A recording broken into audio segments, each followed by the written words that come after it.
Национальная компания «Казахтуризм» напомнили, что с 1 января 2022 года введены 7 новых мер государственной поддержки туристской отрасли. Первое. Субсидирование туроператоров в сфере выездного туризма. За каждого иностранного туриста государство платит 15 тысяч тенге. Субсидии выплачиваются за иностранного туриста, купившего путевку с авиаперелетом, 3 ночевками в гостинице и зарегистрированного в информационной системе ЕКОНАК.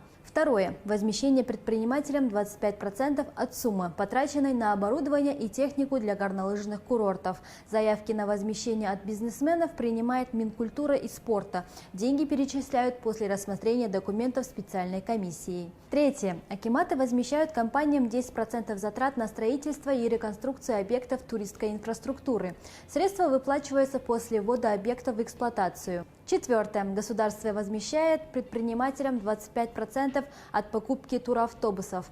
Пятое. Можно возместить 10% затрат на строительство объектов придорожного сервиса, мотелей, гостиниц, кемпингов, автозаправочных станций, пунктов питания. Шестое. Субсидии на туалеты. Предприниматели, работающие в придорожном сервисе, которые разрешают гостям пользоваться санузлами, могут рассчитывать на 83 300 тенге от государства ежемесячно. Седьмое. Государство через компанию «Казахтуризм» на 100% оплачивает авиабилеты для туристов от 2 до 17 лет внутри страны. Программа называется «Kids Go Free».